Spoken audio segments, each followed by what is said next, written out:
Ikaze kuri Itange TV show, amajyepfo, amajyaruguru, uburengerazuba, burasirazuba, turabasuhuje. Twongeye kwishimana namwe, tubana namwe, tuganira, twishimira inyunganizi zanyu, ibitekerezo muba mwaraduhaye, turabisoma, tukishima, aho mutunenze, aho mudushimiye, ibyo byose turabyishimira. Burya ntuzishimire yuko abantu bagushima gusa, uriya no kukunenga bigufasha kugira icyo uhinduraho, kandi buriya ntago ntuzatekereze yuko uba miseke igoroye, ntibibaho. Rero hari ibyo muba mwaratubwiye tuzaganiraho, turabizirikana, ariko hari icyo nanjye nifuje kubabwira uyu munsi. Maze igihe kinini tuganira ku byo mwatubwiye tuzaganiraho,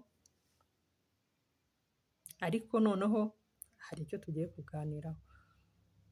Tugiye kuganira kuri top 5 singers or artists in Rwanda,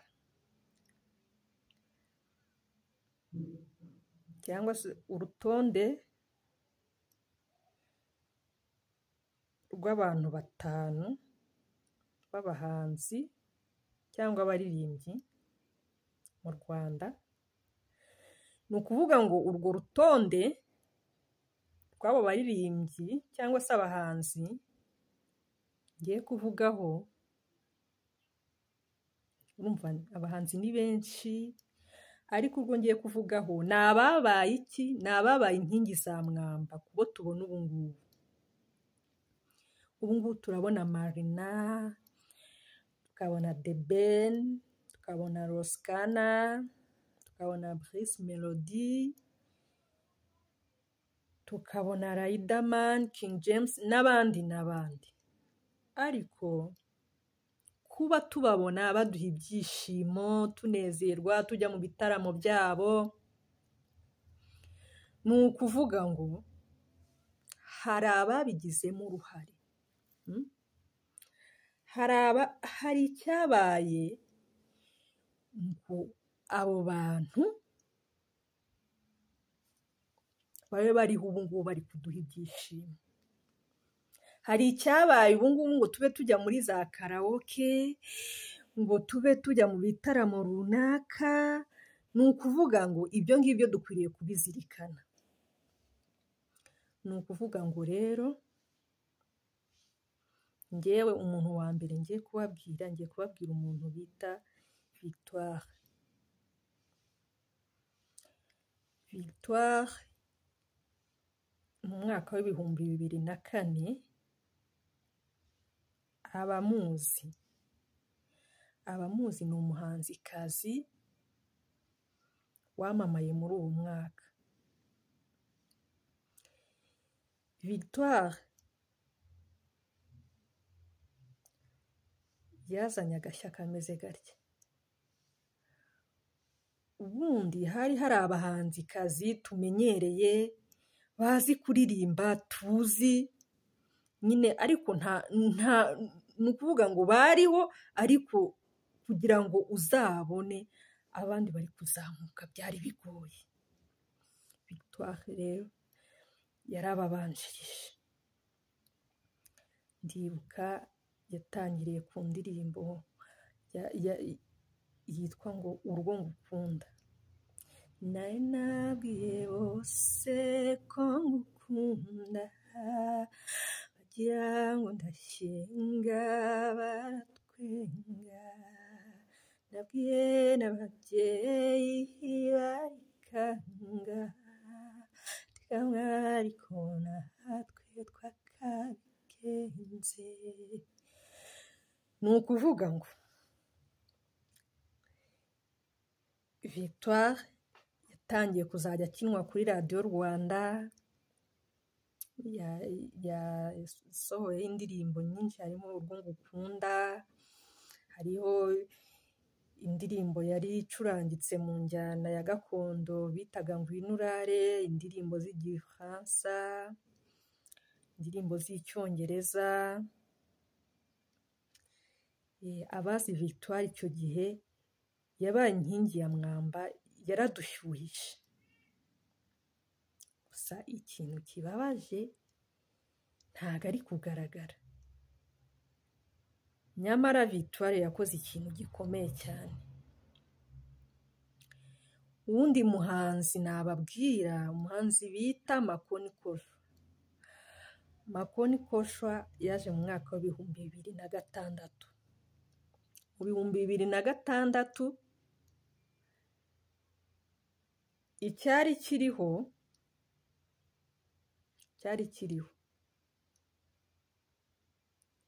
niba navuga ko ari ugutera icyizere abahanzi nyarwanda. Twari dusigaye twumva yuko abahanzi b'abaturanyi cyangwa se bo mu mahanga ari bo bakaze. Mbese zari zo ndirimbo wakumva, umuntu yakumva uri kumva akumva mbese ubu umuntu usobanutse. Ariko noneho aje yashyuhije stage, dutangira kubona ko natwe dufite umuhanzi uzi kwandika, ufite ibitekerezo. Mbese dutangira kubona yuko mu Rwanda hari umuhanzi ukomeye. Ni ukuvuga ngo Makoni Koshwa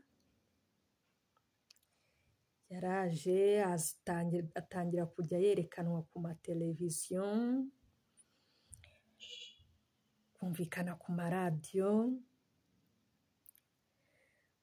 Makoni Koshwa mu ndirimbo ze yazanye hariho Agaseko. Iyo ndirimbo yarakunzwe cyane ku buryo wumvaga uyizi ukumva ni icyubahiro cyawe. Agaseko, Umushumba, bamwe bayitaga Nkunda Kuragira, n'izindi. Noneho muri izo ndirimbo zose z'abo bahanzi, mu masaha yo gusaba indirimbo, mu masaa 8 saa 9 kuri radiyo Rwanda, ntabwo zapfaga kuburamo. Habi ya Victoire, habi za Makoni Koshwa, zose za Victoire, za Makoni Koshwa ntabwo zapfaga kuburamo. Bari bafite imyandikire n'imiririmbire itangaje.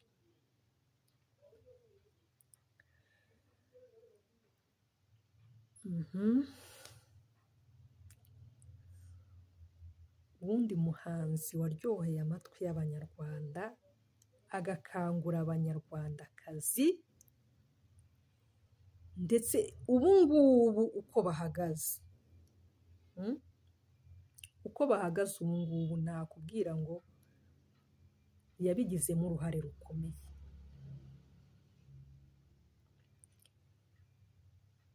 Umuhanzi Miss Jojo,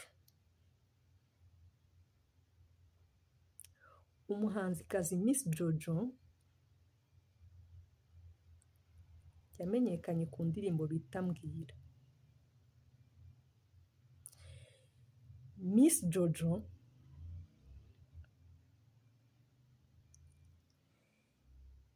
indirimbo ye kuyimenya wumvaga ari ishema ryawe.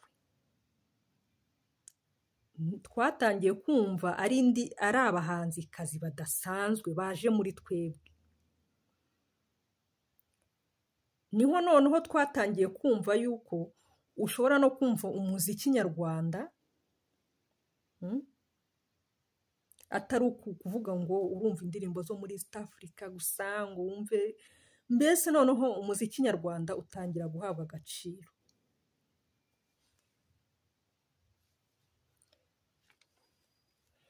Miss Jojo izina rye bwite bamwita Josiane. Josiane ikintu yakoze itangaje, noneho yageze no kuri social media atangira naho kuhashyushya kubera yuko yatangiye noneho kuzajya agira ikintu cyo gutungura abantu, akaba yatungura nk'abantu bamukunda. Icyo kintu cyabaye ikintu kidasanzwe mu bahanzi. Josiane nawe yabaye inkingi ikomeye ya Mwamba, kubera yuko ndahamya yuko abo bahanzi iyo tutabagira ntago umuziki uba uhagaze aho uri ubu ngubu. Ubwo niho hatangiye noneho no kuba Josiane yagize n'amakolabo, atangira kugira n'amakolabo n'abandi bahanzi, Makoni Koshwa, noneho ubwo yatangiye no kugira noneho n'amakolabo y'amagurupe amwe n'amwe. Hari hatangiye kugenda havuka n'ayandi magurupe nka za Just Family, ariko bose babyigiye kuri abo bahanzi b'imbere nkubwiye. Niho batangiye kumva bashyuhiye nabo. Hari hatangiye kwaduka amaradiyo akazajya acuranga indirimbo zabo nka radiyo Sarusi, bakagaragara ku mateleviziyo. Icyo nacyo kiri mu kintu cyagiye gifasha abo bahanzi, ariko ikintu gitangaje kuri iyi saha nawe ntago ari kugaragara. Kirababaje, ntago bari kugaragara, nyamara babaye inkingi za Mwamba, yaba ari Josiane, yaba ari Makoni Koshwa, yaba ari Victoire. Nta n'umwe uri kugaragara kuri social media nk'uko abandi bari gushyuha, ariko icyo tubashimira babaye inkingi za Mwamba. Ubwo rero ukurikiyeho n'uwo bita Miss Chanel, ni umuhanzikazi nawe witinyutse. Muri icyo gihe abahanzikazi baritinyutse. Miss Chanel mu nyandiko ye nziza, nakubwiye ngo uwabanzaga yabaga nk'uciriye inzira ukurikiyeho. Miss Chanel noneho nawe yaje agaragaza videwo nziza kandi aririmba neza, ku buryo bazaga iteka. Ikintu cyari gishimishije, bazaga iteka arimo ashaka kwerekana ahazaza. Nicyo kintu cyiza, yazaga iteka arimo ashaka uburyo yakwerekana ahazaza harushije uwamubanjirije.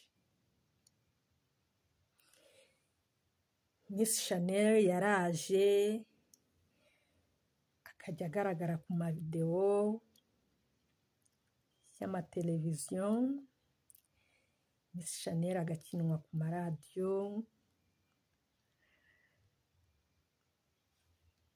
Miss Chanel mbese arakundwa.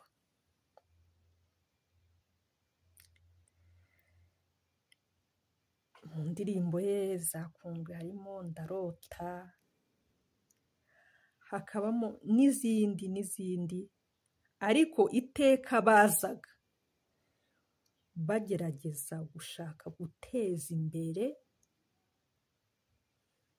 barimo bashaka wabonaga yuko arimo ashaka gukosoraho, ameze nk'ushaka gukosoraho icyari cyarabuze.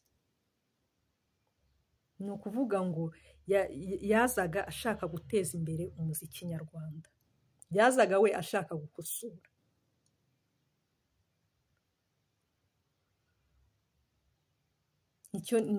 Nicyo cyatumye tuvuga yuko ari inkingi za mwamba.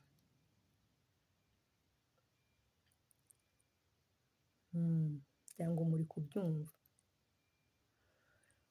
Ubwo rero tugiye kuvuga umuhanzi wa nyuma.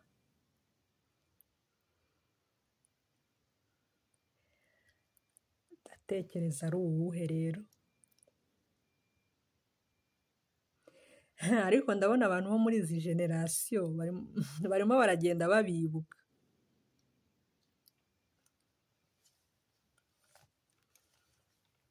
Ibyo byose bari kugenda babibuka pe. Mu ijwi ryiza cyane, mu nyandiko nziza cyane, mbona rwose ko yabifatiye umwanya. Umuhanzi Fayiko.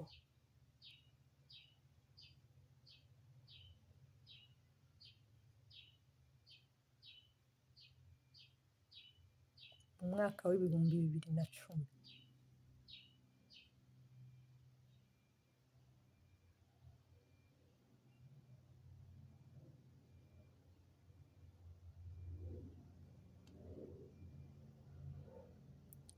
Kuki urya munsi ari wowe wahisemo kumbwira yuko birangiye, kandi aribwo ntari nazanye impeta ihamya urukundo nari ngufitiye. Kuki urya munsi ari wowe wahisemo. Fayiko yari azi kwandika cyane. Twabuze, mbese ntabwo ari kugaragara. Sinzi impamvu yabyo, ariko bakoze igikorwa gikomeye. Hari hamaze kwaduka amaradiyo menshi yakinnye indirimbo ze, amateleviziyo.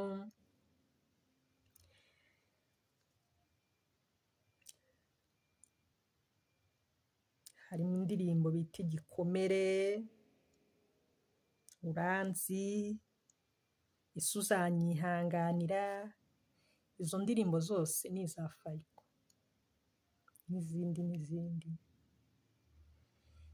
N'izindi tuba tutaramenye. Ariko icyo nshaka kukubwira cyo, aho duhagaze ahangaha, cyangwa se ibyishimo tubona, icyo nshaka kukwibutsa, turi kubibona kubera yuko hari abandi bakoze.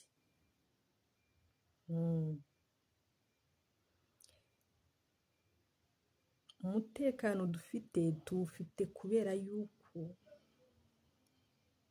hari abawuvunikiye. Icyo nshaka kukubwira ngo icyo ngicyo tujye tugiha agaciro.